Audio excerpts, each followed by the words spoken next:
પાનોલી પંચાયતના ward number 3ના સભ્યના 3 સંતાનના મુદ્દે સભ્યપદ રદ કરવા તાલુકા પંચાયતમાં ફરિયાદ કરી છે। 17 મહિના પૂર્વે પણ જાગૃત નાગરિક દ્વારા તાલુકા પંચાયતને જિલ્લા પંચાયતમાં ફરિયાદ કરી હતી, પણ અરજી દફતરે થઈ હતી। પુનઃ જરૂરી પુરાવા સાથે રજૂઆત કરતા 20મી માર્ચના રોજ બંને પક્ષ હાજર રહેવા તાલુકા વિકાસ અધિકારી દ્વારા તાકીદ કરી હતી।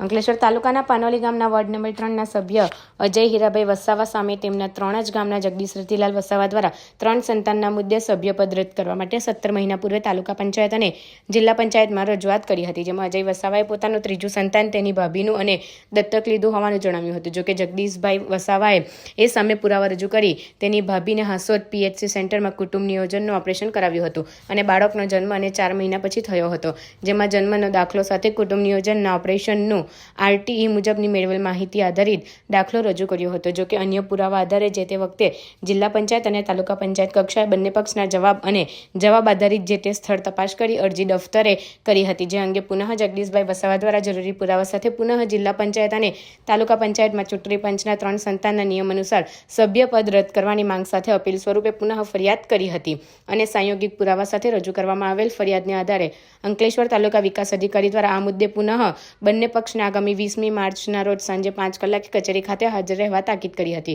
ચૂંટણી પંચના નિયમ અનુસાર 2 સંતાન જેમને હોય તેઓ ચૂંટણી લડી શકે છે, જે પહેલા કે ચૂંટાયા બાદ 3 સંતાન થાય તો સભ્યપદ પરથી દૂર કરવાનો હોય છે। ત્યારે પાનોલીના વોર્ડ નંબર 3ના સભ્ય અજય વસાવાને 3 સંતાનોના પિતા હોવાના મુદ્દે સભ્યપદ પરથી દૂર કરવા અરજી કરવામાં આવતા પંચાયત રાજકારણ ગરમાયું હતું। હું જગદીશ વસાવા, ગામ પાનોલી। મેં અગાઉ 2023માં એક અરજી કરેલી હતી અજયભાઈ હીરાભાઈ વસાવાને। એ ગામ પંચાયતનો સભ્ય છે, તો એમના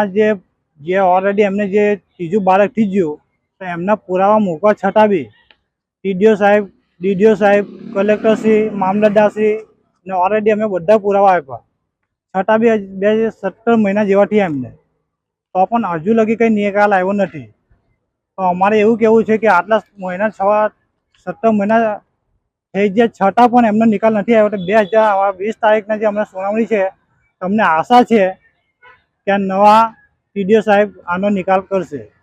ને જો એમના વિરુદ્ધમાં કોઈ કાર્યવાહી નહીં કરવામાં આવશે ને જો અમે પુરાવા આપવા છતાં પણ એને જો કોઈ કાર્યવાહી કરવામાં નહીં આવશે